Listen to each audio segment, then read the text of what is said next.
Muito bem, nós vamos começar o nosso estudo bíblico dessa quarta-feira, dia 8 de maio de 2024. Como é do conhecimento dos irmãos, talvez só não do nosso visitante, nós estamos estudando o segundo livro das Crônicas, capítulo por capítulo, temos conhecido aí as histórias da Palavra de Deus. Pode passar, por favor? Muito bem, esboço de 2 Crônicas. Eu sempre trago esse esboço para os irmãos, para que nós tenhamos uma ideia geral do que tratam esses capítulos. O livro está dividido em duas partes. Primeira, o reinado de Salomão, capítulos 1 a 9, e segunda, o reinado da dinastia de Davi, capítulos 10 a 36. Então veja, dos capítulos 10 até o último, que é o 36, a palavra-chave é dinastia. O cronista está contando como que a dinastia de Davi governou. E nós estamos vendo, melhor dizendo, momentos de altos e baixos. Ora vem um rei que é bom, ora vem um rei que é ruim. Então, do capítulo 10 até o 36, a palavra-chave é dinastia. Pode passar mais um aí, por favor? Muito bem, toda semana eu tenho tentado trazer a imagem de um rei aí, né? Então, esse daí é o suposto Josafá, certo? Então, hoje a nossa tarefa, a nossa missão é estudar os capítulos 19 e 20. O reinado de Josafá, parte 2. Porque na semana passada o pastor Nelson iniciou aí tratando sobre a vida de Josafá.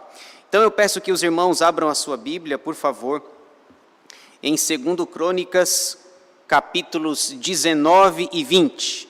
Deixe a sua Bíblia aberta, que essa é a nossa tarefa, a nossa missão nessa noite. Estudar estes dois capítulos, o reinado de Josafá, segunda parte. Pode passar mais um? Isso.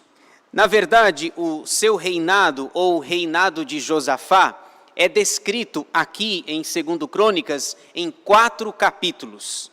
São eles os capítulos 17, 18, 19 e 20. Na semana passada, na quarta-feira passada, o reverendo Nelson abordou a primeira parte. Ele trabalhou 2 capítulos, o 17 e o 18. Duas palavras chaves resumem os capítulos que o reverendo Nelson ensinou na semana passada. No capítulo 17, que são 19 versículos, o que nós temos aí, o cronista está nos informando que Josafá se fortaleceu no seu reino. Teve grandes feitos, grandes realizações, e que ele se fortaleceu. Veja só, então, veja aí capítulo 17, versículo 1. Em lugar de Asa, reinou seu filho Josafá, que se fortificou contra Israel. Então, a palavra-chave do capítulo 17 é fortificou ou fortalecimento do rei Josafá. No capítulo 18, a palavra-chave aí é aliança. O rei Josafá faz aliança com o rei Acabe, rei do norte, uma aliança ruim, precipitada. O rei do sul, que é Josafá, faz uma aliança com o rei do norte, que era Acabe. Veja só, capítulo 18, versículo 1. Tinha Josafá riquezas e glória em abundância, e aparentou-se com Acabe. O problema é que esse Acabe era um rei ruim, mau, perverso, um dos piores reis que o reino do norte teve. Acabe era casado com Jezabel, uma mulher maligna que perseguia e que matava os profetas do Senhor. Então a palavra-chave aí é aliança. No capítulo 18, nestes 34 versículos, Deus vai mandar um profeta chamado Micaías, aqui no capítulo 18. Micaías é um homem de Deus. Micaías vai mostrar que Acabe seria derrotado se ele fosse para a guerra. Então, nós vamos ver a aliança, nós vimos, né, a aliança que Josafá fez com Acabe e as consequências ruins e desastrosas que culminaram, inclusive, na morte do rei Acabe. Então, foi isso que o pastor Nelson falou na semana passada. Vamos em frente, então, sobrou para nós aqui a segunda parte, o restante do reinado de Josafá. Algumas informações ainda sobre Josafá. Ele é o quarto rei da monarquia dividida, Reino do Norte e Reino do Sul. Então, Israel experimentou a monarquia unida com 3 reis, Saul, Davi e Salomão, e Josafá é o quarto rei da monarquia dividida, o quarto rei do Sul. Algumas informações básicas aí sobre a vida de Josafá. Primeira delas, o significado do seu nome. Josafá, o nome Josafá significa o Senhor julga, ou o Senhor é o meu juiz, alguma coisa dessa natureza. O tempo que ele reinou, veja só, ele foi rei em Judá entre os anos 872 a 848 a.C. Isso dá um período de 25 anos. Josafá foi governante em Judá durante 25 anos. Veja aí, por favor, no capítulo 20, versículo 31, nós temos essa informação. A idade que ele tinha e quantos anos ele governou. Capítulo 20, versículo 31. Josafá reinou sobre Judá. Tinha 35 anos quando começou a reinar e reinou 25 anos em Jerusalém. Sua mãe se chamava Azuba, filha de Sili. Então, 25 anos de governo. Já vimos a metade, é como se o pastor Nelson tivesse falado 12 anos e meio, e hoje eu vou tratar os outros 12 anos e meio, brincando com vocês. O nome da mãe dele, Azuba, capítulo 20, versículo 31. E um resumo, como sempre é feito da vida dos reis, ele fez o que era bom perante o Senhor. Nós estamos no momento de reavivamento no governo do sul, no reinado de Judá. Josafá está num período de reavivamento, mas ele também vai ter altos e baixos, a gente vai perceber no nosso estudo de hoje. Então veja, ele fez o que era bom. No geral, capítulo 20, versículo 32, veja aí, por favor. 20, 32. Ele andou no caminho de Asa, seu pai, e não se desviou dele, fazendo o que era reto perante o Senhor. Então, o resumo da vida ou do governo de Josafá, durante esses 25 anos de monarquia, ele fez o que era bom perante o Senhor. Próximo. Quando eu falar a palavra Josafá, aí vocês passam, que é a nossa palavra-chave hoje. Muito bem, esboço de 2 Crônicas 19 e 20. Os capítulos estão divididos em 2 partes. Primeira, os atos de Josafá no governo, capítulo 19. E segunda, a vitória sobre os inimigos, capítulo 20. Então, basicamente, nós temos 2 palavras-chaves aqui, que resumem os 2 capítulos de hoje. A palavra-chave do capítulo 19 é atos, ou as ações, as atitudes de Josafá, o que foi que ele fez. E no capítulo 20 nós temos aí uma guerra que é anunciada, em que ele se sai vitorioso. Aliás, nessa guerra nós vamos ver que ele usou uma arma diferente do habitual, daquilo que nós estamos acostumados. Ele vai para a guerra e daqui a pouco eu vou dizer como foi que ele ganhou essa guerra aí, e a maneira ou a metodologia é um pouco diferente do convencional. Então, capítulo 19, grave aí, a palavra é atos. Em uma palavra, a palavra é atos. Capítulo 20, em uma palavra, são 37 versículos e a palavra-chave é vitória. Muito bem. Pode passar o próximo, por favor. Primeira parte, os atos de Josafá no governo. Capítulo 19, o que foi que ele fez? O capítulo está dividido em 2 partes. Primeira, a sua repreensão, versículos 1 a 3, ele é repreendido. E a segunda, as suas ações, os seus atos, seus feitos, suas realizações, versículos 4 a 11. O capítulo 19 é um pouco pequeno e nós vamos ver aí as realizações de Josafá. Pode passar, então nós vamos lendo alguns trechos aqui à medida em que o estudo avança. Muito bem, os atos de Josafá no governo. O texto começa falando aí sobre uma repreensão. Ele foi repreendido por uma atitude que ele tomou. Lembram-se que nós falamos agora há pouco que lá no capítulo 18, ele fez uma aliança com o rei Acabe, o perverso rei Acabe, e Deus vai repreendê-lo por causa disso. Esse aparentou-se com Acabe vai gerar problema, inclusive nos capítulos seguintes. Isso nos ensina uma lição, o perigo que nós corremos quando fazemos alianças, acordos equivocados com pessoas que não são de Deus, que não têm compromisso com Ele, não têm compromisso com a verdade. Deus então vai levantar um homem chamado Jeú, um profeta chamado Jeú, para repreendê-lo. Então veja aí, versículos 1 a 3, Josafá é repreendido. Versículos 1 a 3 do capítulo 19 diz assim: Josafá, rei de Judá, voltou para sua casa em paz, para Jerusalém. O vidente Jeú, filho de Anani, saiu ao encontro do rei Josafá e lhe disse: Devias tu ajudar ao perverso e amar aqueles que aborrecem o Senhor? Por isso caiu sobre ti a ira da parte do Senhor. Boas coisas, contudo, se acharam em ti, porque tiraste os postes ídolos da terra e dispuseste o coração para buscares a Deus. Então Deus levantou esse homem, chamado Jeú, para repreendê-lo, para corrigi-lo.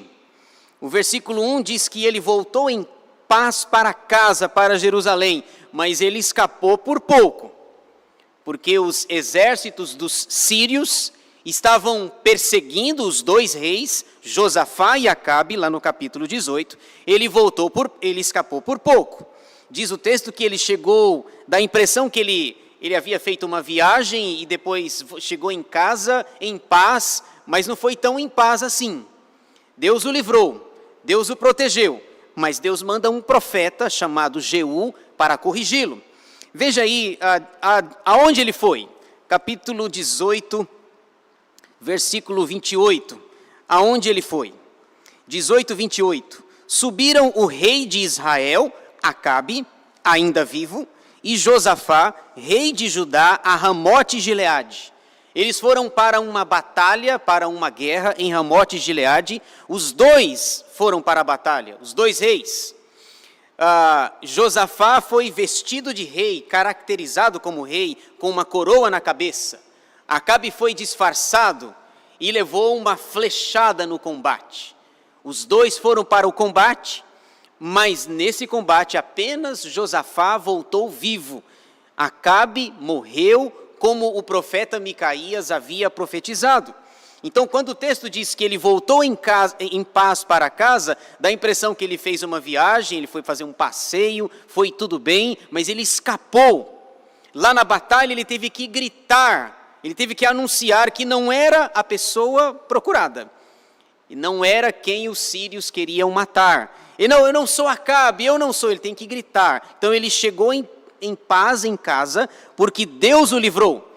E o vidente Jeú diz assim, Jeú faz uma pergunta interessante: Devias tu ajudar ao perverso e amar aqueles que aborrecem ao Senhor? De quem que Jeú está falando? De Acabe. Você deveria ajudar o perverso? Você não sabe da índole do Acabe? Da maldade do Acabe? Você não sabe que Acabe manda matar os profetas do Senhor? Acabe, nos capítulos anteriores e lá em Reis, Acabe ficou cerca de 3 anos procurando, caçando Elias. Ele ia de país em país, de cidade em cidade, de reino em reino, e quando ele chegava num país diferente lá, ele fazia aquele povo jurar: vocês viram Elias? Nunca vimos Elias. Então ele fazia aquele povo jurar de que eles não tinham visto Elias. Acabe não tem compromisso com Deus. Sua esposa menos ainda. Sua mulher é diabólica, sua mulher é má, sua índole é perversa. E a pergunta de Jeú é: você acha certo isso? Você acha certo ajudar o perverso? A gente tem que ajudar o bom, tem que ajudar as pessoas que são boas. Você acha correto mesmo, Josafá, ajudar o perverso e amar aqueles que aborrecem o Senhor? Vocês se lembram do que Acabe fez com Nabote? Ele queria a vinha lá, o Nabote tinha uma vinha perto do palácio dele lá, e ele vai chorar, virado o rosto para a parede lá, e a Jezabel fala, ué, o que está acontecendo? Não, é que eu queria a vinha do Nabote, mas quem que é o rei aqui? Você acha certo, Josafá, ajudar o perverso? Deus levantou um homem, um profeta, chamado Jeú, para repreender. Josafá escapou por pouco dessa fria. E o versículo 3 é dito que isso acontece porque ainda se achavam coisas boas em Josafá. Josafá havia tirado os postes ídolos da terra. E esse era um problema sério em Israel. A idolatria dominante no coração daquele povo é a idolatria que vai levá-los para o cativeiro babilônico.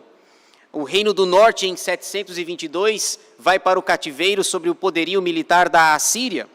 Depois, em 586, o reino do sul também vai para o cativeiro babilônico por causa da idolatria. Idolatria que já havia começado lá no passado, quando Moisés sobe ao monte lá para pegar as tábuas da lei, eles constroem um bezerro de ouro e eles saem gritando para todo mundo, são estes, ó Israel, os deuses que nos tiraram do Egito. Jeú diz assim, você acha certo ajudar o perverso? Um homem mau? Mas, Josafá, a teu favor tem o fato de que você tirou os postes ídolos, a idolatria presente de Israel. Então, primeira parte aí do capítulo 19, Josafá é repreendido por Jeú. Segunda parte aí do capítulo 19, pode passar o próximo aí. As suas ações, versículos 4 a 11, o que Josafá vai fazer. E o texto vai mostrar dois tipos de ações. Ele vai fazer ações políticas e ações religiosas. E aqui tem uma coisa aqui que, curioso, eu lembrei da nossa situação política aqui no nosso país. Eu não vou entrar no mérito nenhum, obviamente, mas eu lembrei que como seria bom se acontecesse no nosso país o que é dito aqui. Juízes que julgam sem parcialidade, juízes que não aceitam suborno. Veja só, as ações de Josafá, versículos 4, essas ações estão divididas em duas partes. Versículos 4 a 7 são ações políticas. Versículos 8 a 11, ações religiosas. Veja aí as ações políticas, 4 a 7. Habitou, pois, Josafá em Jerusalém, tornou a passar pelo povo desde Berseba até a região montanhosa de Efraim, e fez que ele tornasse ao Senhor, Deus de seus pais. Estabeleceu juízes no país, ações políticas, em todas as cidades fortificadas, de cidade em cidade. Disse aos juízes, vede o que fazeis, porque não julgais da parte do homem, e sim da parte do Senhor, e nos julgardes, ele está convosco. Agora, pois, seja o temor do Senhor convosco, tomai cuidado e fazei-o, porque não há no Senhor nosso Deus injustiça, nem parcialidade, nem aceita ele suborno. As ações políticas tomadas por Josafá no seu governo, a preocupação dele é colocar juízes que sejam justos, imparciais, que entendam, que tenham temor a Deus no coração, que não sejam parciais nos julgamentos e que não aceitem suborno, igualzinho à nossa sociedade, o nosso país. Pelo menos quando eu estava lendo e preparando esse estudo, pelo menos para mim, não teve como não lembrar da nossa situação, da sujeira, da falcatrua, dos problemas, dos devaneios dos nossos políticos, da situação calamitosa em que nós vivemos. Josafá tem esse cuidado. Vocês, juízes, julguem sem parcialidade, não aceitem suborno, porque o suborno cega. Sejam justos, temam a Deus. Versículo 7, seja o temor do Senhor convosco, tomem cuidado no julgamento que vocês fazem. Depois, essas são as ações políticas tomadas por Josafá. As ações religiosas, versículos 8 a 11. Agora ele vai demonstrar a sua preocupação com o culto, com a adoração a Deus. Versículos 8 a 11. Também, depois de terem voltado para Jerusalém, estabeleceu aí Josafá alguns dos levitas e dos sacerdotes. Portanto, levitas e sacerdotes pressupõem que suas ações, ele está preocupado agora é com o culto. Obrigado, Rodrigo. E dos cabeças das famílias de Israel, para julgarem da parte do Senhor e decidirem as sentenças contestadas. Deu-lhes ordem dizendo: assim andai no temor do Senhor, com fidelidade e inteireza de coração. Toda vez que vier a vós outros sentença contestada de vossos irmãos que habitam nas suas cidades, entre sangue e sangue, lei e mandamento, estatutos e juízos, admoestai-os, que não se façam culpados para com o Senhor, para que não venha grande ira sobre vós e sobre vossos irmãos. Fazei assim e não vos tornareis culpados. Eis que Amarias, o sumo sacerdote, presidirá nas coisas que dizem respeito ao Senhor. E Zebadias, filho de Ismael, príncipe da casa de Judá, nas que dizem respeito ao rei. Também os levitas serão oficiais à vossa disposição. Sede fortes no cumprimento disso, e o Senhor será com os bons. Veja que interessante, agora ele está preocupado com o serviço cultico, com a religiosidade em Israel. Ele chama os levitas, chama os sacerdotes da tribo de Levi, inclusive ele chama aqui no versículo 11 a maior autoridade religiosa do país, o sumo sacerdote. É citado aqui, o nome dele parece perdido aqui, mas nós temos aqui a maior autoridade religiosa no país, o sumo sacerdote chamado Amarias. Amarias é descendente direto de Arão, lembra dele? Arão foi o primeiro sumo sacerdote, irmão de Moisés. Depois que ele faleceu, foi o seu filho Eleazar. Depois foi Finéias. E depois, obviamente, eu não vou lembrar de todos os sumos sacerdotes, né? Aliás, é curioso, lá em Esdras, por exemplo, Esdras lembrava. Lá em Esdras, no capítulo 7, ele vai fazendo uma espécie de regressão e ele lembra de todos os sumos sacerdotes, um por um, até chegar no primeiro, em Arão, o primeiro sumo sacerdote. Isso está lá em Esdras, no capítulo 7. Josafá diz que essa autoridade, Amarias, é o sumo sacerdote. Ele vai cuidar das coisas do Senhor, ele vai cuidar do culto ao nosso Deus, o sumo sacerdote. Essa figura que vai perpassar os séculos. É bem verdade que quando nós chegamos no Novo Testamento, essa figura do sumo sacerdote estava corrompida, bem corrompida. Eu não sei se você se lembra, mas nos dias de Jesus havia 2 sumos sacerdotes. Lembra disso? Anás e Caifás. Por que tem 2? É um de cada vez, não é assim? Um de cada vez, mas estava tão corrompido esse cargo tão sagrado, essa maior autoridade religiosa. Lá nos dias de Jesus, Jesus passa pela mão de Anás e Caifás, 2 sumos sacerdotes. Josafá diz a Amarias: você é a maior autoridade religiosa do país. Você vai cuidar das coisas religiosas, vai cuidar do culto ao Senhor. Muito bem, então esse é o resumo do capítulo 19. Numa palavra, atos. Os atos de Josafá, seus atos políticos e seus atos religiosos, preocupados com a nação, para que a nação caminhe nos caminhos do Senhor. Afinal de contas, é a dinastia de Davi que está reinando, que está governando. É da dinastia de Davi que no futuro virá o Messias, o Senhor Jesus. Josafá é este homem que tem atos políticos e religiosos, ele tem uma preocupação agradar a Deus. Capítulo 20, vamos a ele. Pode passar aí, segunda parte. A vitória sobre os inimigos. São 37 versículos, mas você pode resumir numa palavra, e a palavra é vitória. A vitória de Josafá. O capítulo está dividido em duas partes, basicamente. Primeira, a sua batalha, um pouco diferente, eu diria aos irmãos, versículos 1 a 30, que é a parte maior, e segunda, o seu reinado, versículos 31 a 37.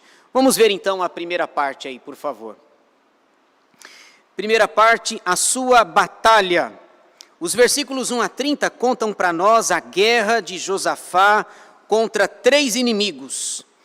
E pasmem, esses 3 inimigos são parentes de Israel. Parentes.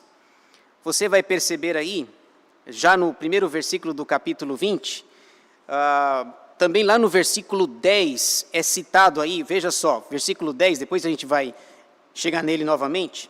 Agora, pois, eis que os filhos de Amon e de Moabe e os do monte Seir, 3 inimigos, e os 3 inimigos são parentes de Josafá. Parentes ainda que, por exemplo, Moabe e Amon foram 2 filhos de Ló. Lembra disso? Lá em Gênesis, lá atrás. Moabe e Amon são resultados de um incesto, que Ló coabitou com as suas próprias filhas. Teve relação com elas. Está lá em Gênesis, lá atrás. Esses 2 meninos crescem, viram homens, viram nações, viram inimigos de Deus, do povo de Deus. Depois lá no versículo 10 é falado sobre o Monte Seir.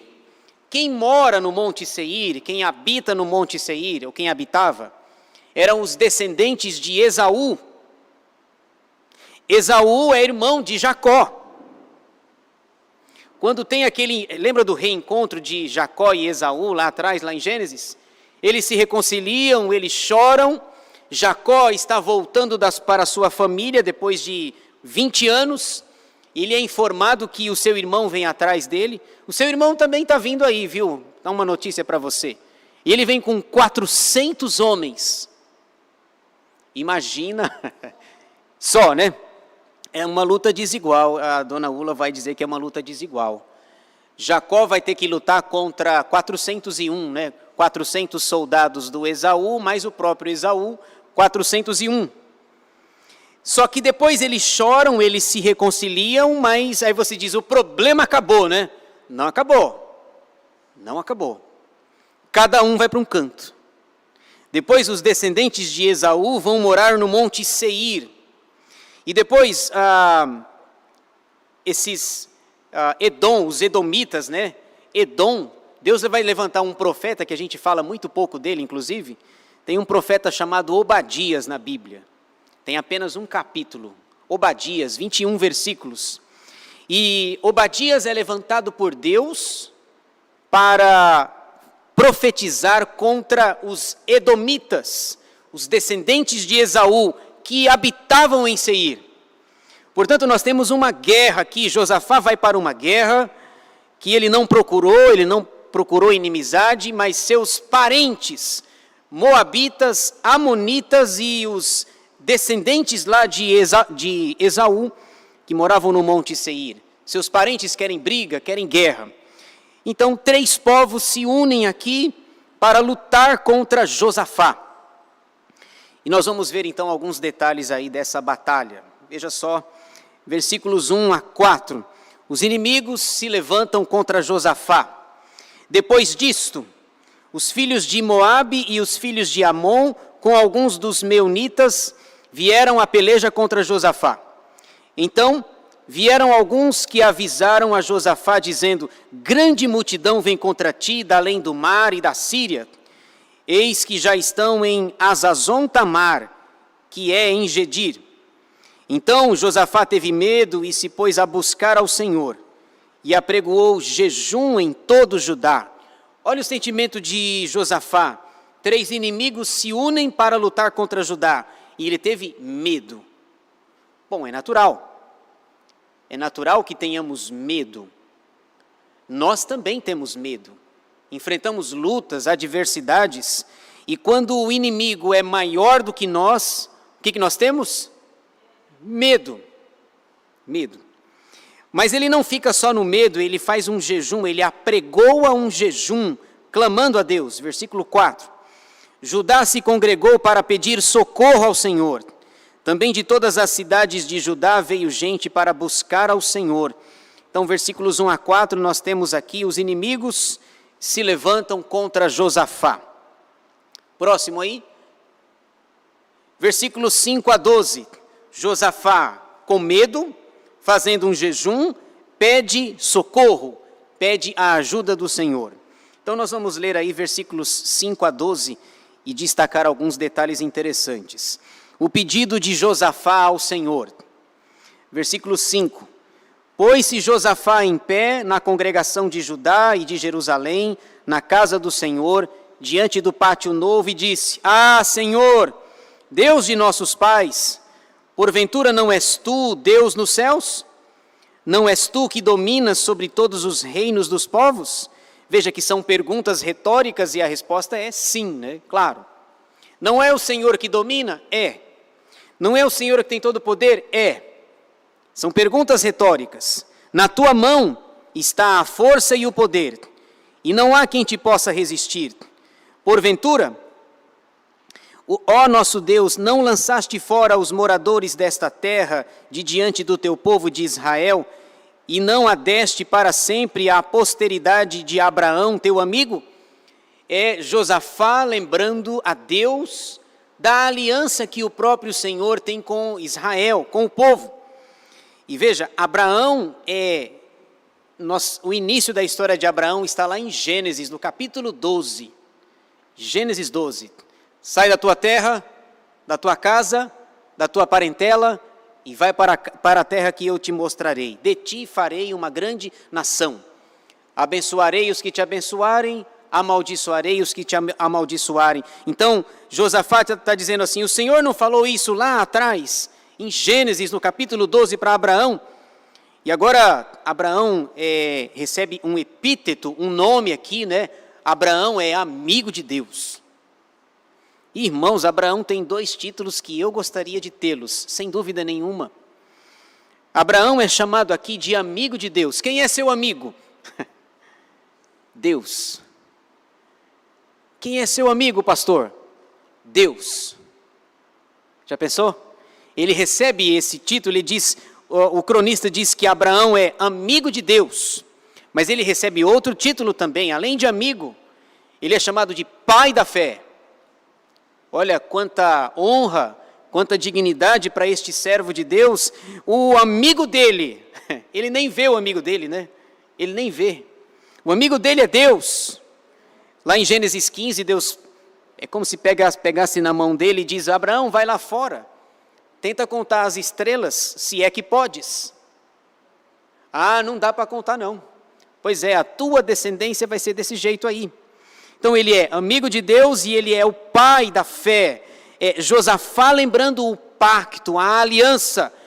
Ele pisou na bola, ele fez aliança com alguém errado, Acabe. Mas agora ele está evocando o Deus da aliança, que em Gênesis 12 havia feito uma aliança com Abraão e com os seus descendentes.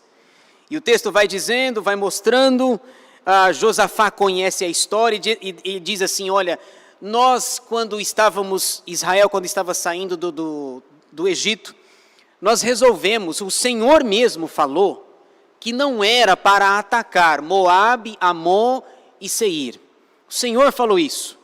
Tudo bem, nós nos desviamos da rota, do caminho, não atacamos Moabe, Amon e os edomitas, mas agora eles nos dão a paga com o mal e eles nos atacam. Então os versículos 5 a 12 é Josafá pedindo a Deus, Senhor, ajuda-nos, abençoa-nos. No versículo 12 ele faz outra pergunta para Deus. Ah, nosso Deus, acaso não executarás tu o julgamento contra eles? Porque em nós não há força para resistirmos a esta grande multidão que vem contra nós e não sabemos o que fazer. Porém os nossos olhos estão postos em ti. O reverendo Hernandes tem uma pregação nesse texto aqui. Qualquer dia desses eu vou pegar, dar uma melhorada no sermão do Hernandes. Brincadeira, viu, gente? Não tem como... Vou dar uma melhorada no sermão do Hernandes e trazer para vocês. Não, é o contrário, né? Não tem como melhorar. O reverendo Hernandes tem uma pregação nesse texto e o tema dele é bem interessante. O tema dele é assim, não sei se alguém aqui já viu. O tema dele é: o que fazer quando não se sabe o que fazer? É o tema dele. Baseado nesse versículo 12 aqui, ó. Josafá diz claramente: não sabemos o que fazer.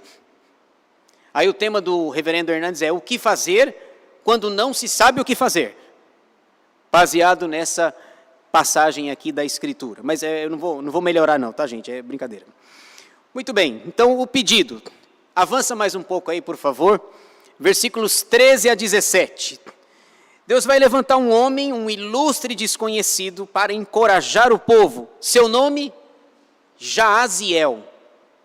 Eu não vou dizer que eu tenho certeza, mas provavelmente você nunca ouviu falar dessa pessoa aqui, né? Jaaziel, um homem, um levita, da tribo de Levi, descendente de Arão. Deus vai levantar um homem chamado Jaaziel para encorajar o povo. Porque Josafá havia dito no versículo 12, Senhor, nós não sabemos o que fazer. Jaaziel sabe o que fazer.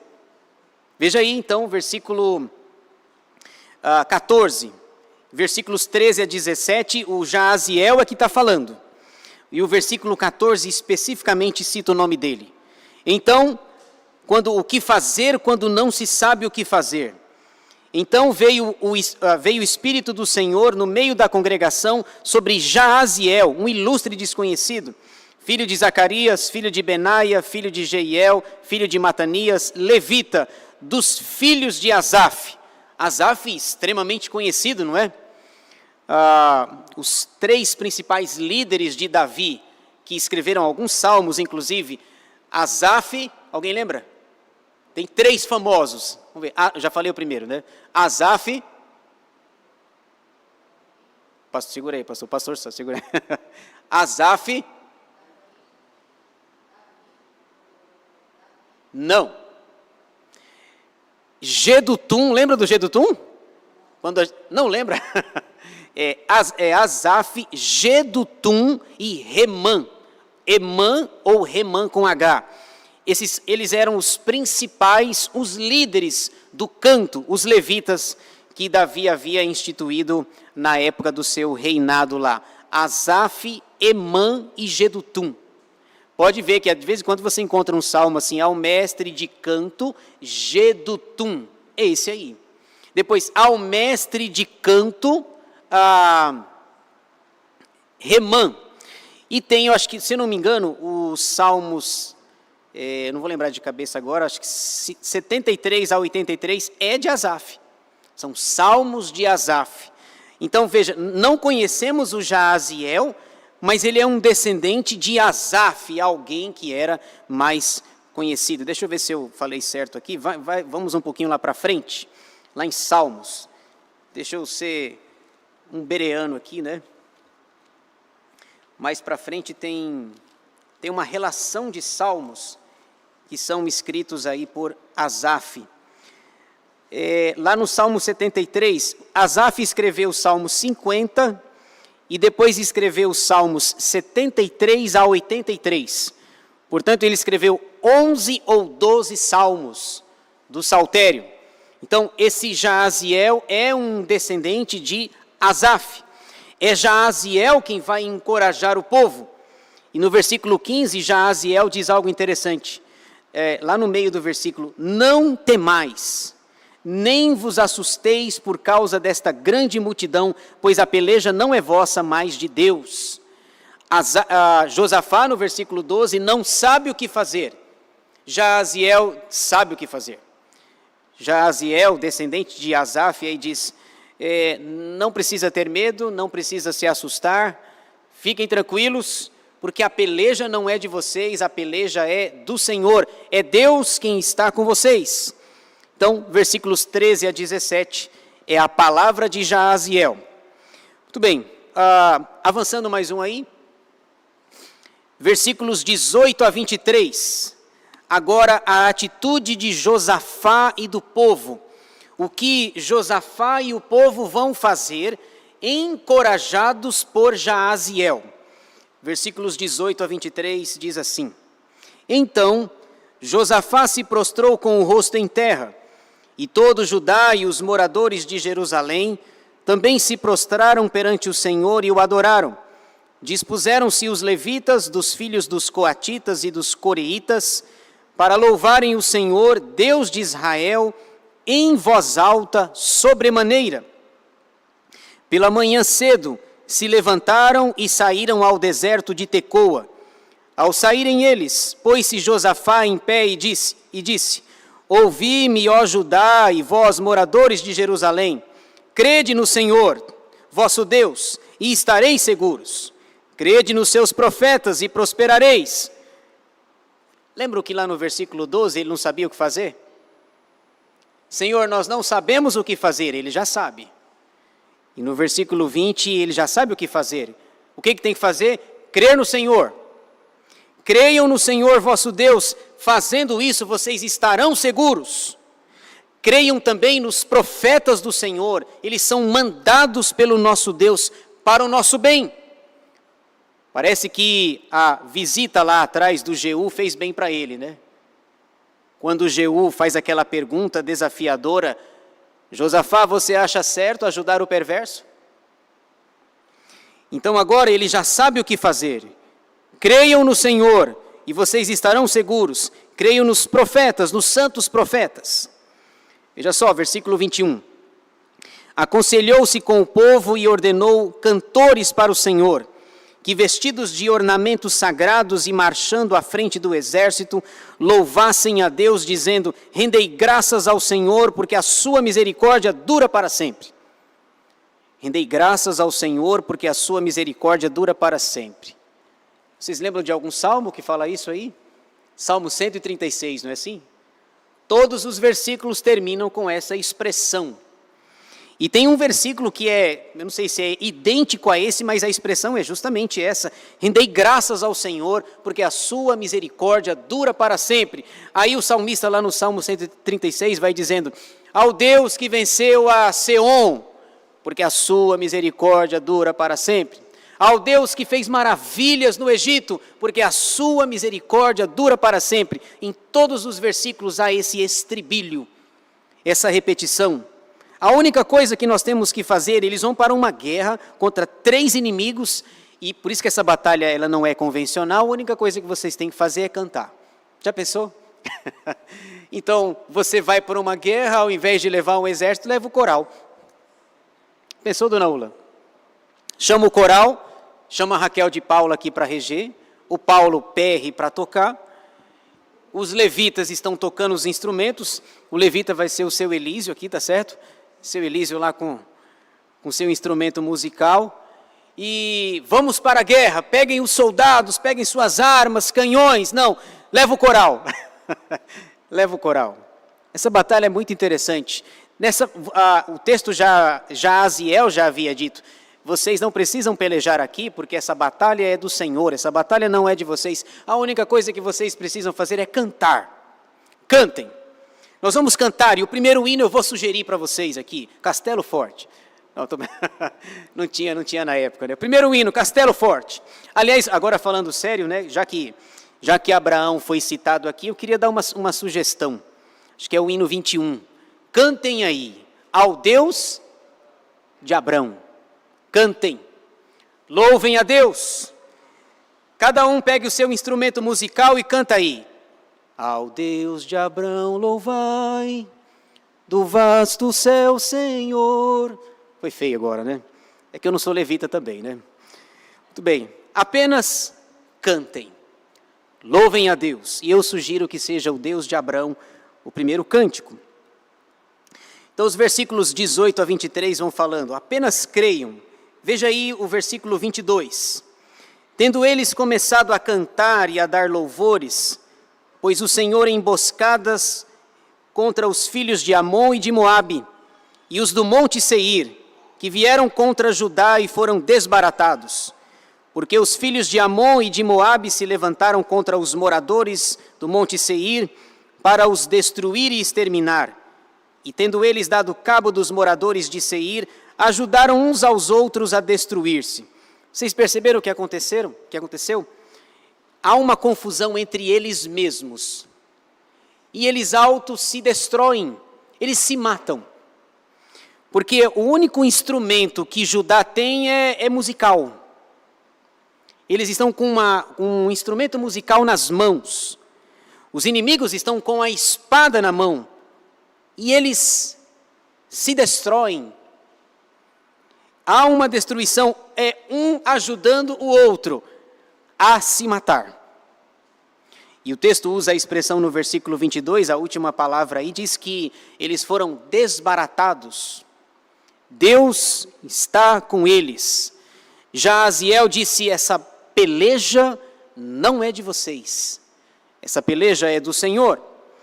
Versículos, pode deixar aí, inclusive, versículos 24 a 30, eles celebram a vitória alcançada, celebram ao Senhor a vitória. Veja aí o versículo 24. Tendo Judá chegado ao alto que olha para o deserto, procurou ver a multidão, e eis que eram corpos mortos que jaziam em terra, sem nenhum sobrevivente. Irmãos, são 3 inimigos que se aliaram para lutar contra Judá, todos foram mortos, não tem nenhum vivo, nenhum sobrevivente, enquanto eles cantavam ao Deus de Abrão, o amigo de Deus, o pai na fé, Abraão. Depois lá no versículo 27, o texto vai dizer que eles pegaram os despojos da guerra, muitos objetos valiosos. Versículo 27, então voltaram todos os homens de Judá e de Jerusalém, e Josafá à frente deles, e tornaram para Jerusalém com alegria, porque o Senhor os alegrara com a vitória sobre os seus inimigos. Lá no Salmo 46 é dito que não é o cavalo, a despeito da sua grande força, não é ele quem concede a vitória. É o Senhor. Eles estão felizes, alegres, porque Deus deu a vitória. O único instrumento que eles tinham nas mãos era um instrumento musical para louvar ao Senhor. Depois fica todo mundo feliz, todo mundo alegre. No versículo 30, assim o reino de Josafá teve paz, porque Deus lhe dera repouso por todos os lados. Agora, observem que a paz aqui do versículo 30 é um pouco diferente daquela paz lá do capítulo 19, que diz que ele voltou em paz, ele voltou por um triz, né? Ele sobreviveu, na verdade, mas agora sua aliança não é com Acabe, sua aliança é com o Senhor. O seu pedido de socorro foi para Deus, agora ele tem paz por todos os lados, dada pelo Senhor. Última coisa, o seu reinado. O que nós temos aqui, irmãos, é um resumo. O cronista faz um resumo final do governo de Josafá. Vamos ler aí alguns detalhes, a idade que ele tinha, quanto tempo reinou, o que ele fez, quem registrou seus atos, um resumo, um grande resumão aí. Versículos 31 a 37 diz assim: Josafá reinou sobre Judá. Tinha 35 anos quando começou a reinar, e reinou 25 anos em Jerusalém. Sua mãe se chamava Azuba, filha de Sili. Ele andou no caminho de Asa, seu pai, e não se desviou dele, fazendo o que era reto perante o Senhor. Contudo, os altos não se tiraram, porque o povo não tinha ainda disposto o coração para com o Deus de seus pais. Quanto aos mais atos de Josafá, tanto os primeiros como os últimos, eis que estão escritos nas crônicas registradas por Jeú, filho de Anani, que as inseriu na história dos reis de Israel. Veja, esse Jeú é aquele que foi chamar a atenção dele, certo? Lá no início, lá do capítulo 19. Jeú, posteriormente, faz o registro dos atos de Josafá. Agora uma pequena queda aí de Josafá. Veja só, mais um deslize de Josafá e mais uma vez Deus disciplinando ele. Versículo 35. Depois disto, Josafá, rei de Judá, se aliou com Acasias, rei de Israel, outra aliança equivocada. Se aliou com Acasias, rei de Israel, que procedeu iniquamente. Aliou-se com ele para fazerem navios que fossem a Tarsis, e fizeram os navios em Ezion-Geber. Porém, Eliezer, filho de Dodava, de Maressa, profetizou contra Josafá, dizendo: porquanto te aliaste com Acasias, o Senhor destruiu as tuas obras, e os navios se quebraram e não puderam ir a Tarsis. Outro homem de Deus, primeiro Jeú, agora Eliezer, é chamado pelo Senhor para novamente repreendê-lo. Que história é essa, Josafá? Depois de eu fazer o que fiz, depois de vocês irem para uma batalha contra 3 inimigos, eles autos se destroem e novamente você com uma aliança perigosa? Se o teu objetivo era construir navios para angariar fundos, riquezas, isso não vai dar certo. Os navios se quebraram e eles não puderam ir para Tarsis, provavelmente um dos últimos redutos ou o último reduto do mundo, a cidade de Tarsis. A Tarsis, do Jonas, do profeta Jonas, filho de Amitai. Essa Tarsis aí não é uma boa cidade para se ir. Muito bem. Última coisa, para a gente fechar aqui, nesses 2 minutos e meio que eu tenho ainda. Aplicação. O que podemos aprender de 2 Crônicas 19 e 20? Brevemente, irmãos, eu queria citar aqui 4 coisas que me chamaram a atenção. O que isso tem a ver com a minha vida e com a sua? 4 coisas rápidas. Primeira, 4 lições importantes. Primeira, dispor o coração para buscar a Deus. No capítulo 19, versículo 3, é dito que Josafá se dispôs para buscar a Deus. Você e eu sempre nos dispomos a buscar alguém ou algo. A pergunta é quem ou o quê? Estamos sempre dispostos a buscar alguém ou algo. E no capítulo 19 é dito que Josafá se dispôs a buscar a Deus. Segunda, temer ao Senhor, porque Ele é justo. No capítulo 19, versículo 7, ele fala para os juízes: temam a Deus. Vocês são os juízes, os julgadores da nação. Temam a Deus. Ele não age com imparcialidade. Ele não aceita suborno. Tenham temor no coração de vocês. Salomão diz isso em Provérbios, né? Provérbios 1:7. O temor do Senhor é o princípio da sabedoria. Segunda lição, temer ao Senhor, porque Ele é justo. Ele é justo. Terceira, confiar no socorro divino nas batalhas. Confiar no socorro divino. Capítulo 20, versículo 15, Jaaziel diz: não tenham medo, não se assustem, não importa que é uma grande multidão, essa peleja não é vossa, essa peleja é do Senhor. Confiem no Senhor, no socorro divino nas batalhas. No versículo 12 ele havia dito que nós não sabemos o que fazer. Confie em Deus em meio às batalhas. Quarta, louvar a Deus nas adversidades. Capítulo 20, versículo 21 diz que eles louvam a Deus. Eles rendem graças ao Senhor porque a sua misericórdia dura para sempre. Louvar a Deus nas adversidades. Domingo passado nós encerramos o culto com aquele cântico, acho que é do Paulo César Baruch, né? Que ele tem uma frase lá que sempre me arrepia ao cantar. Com medo, claro, né? A frase é assim: te louvarei, não importam as circunstâncias. Eu tenho a impressão que importa sim. É ou não é? Te louvarei, não importam as circunstâncias. Se as circunstâncias forem boas, nós louvamos.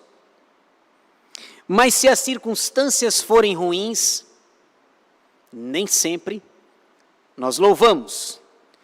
Jó entendeu isso. Jó disse: olha, o Senhor deu, o Senhor tomou. Bendito seja o nome do Senhor. E a mulher dele? O Senhor deu, o Senhor Deus, te louvarei, importam sim as circunstâncias. Ela não conhecia o cântico, obviamente. O Senhor deu, o Senhor tomou, Jó. Tomou? Amaldiçoa o teu Deus e morre. É a dona Joa, né? Não, tô brincando, viu? A mulher do Jó... Não é Joa não, viu, gente? Outro dia eu vi alguém falando assim, a esposa do Noé, a Noélia, tal. Também não é Noélia, viu? Esqueçam. Esqueçam a heresia. A Bíblia não fala o nome, a gente também não fala, né? Então veja, o Senhor Deus, o Senhor deu, o Senhor tomou. Bendito seja o nome do Senhor. Nu eu vim, nu eu voltarei. Está cantando, está adorando a Deus. A esposa dele não. Já que o Senhor tomou, a solução é amaldiçoa o teu Deus e morre. O que está fazendo ainda, Jó? Depois vem os amigos para dizer, você ainda conserva a tua integridade? Te louvarei, não importam as circunstâncias. Importam sim.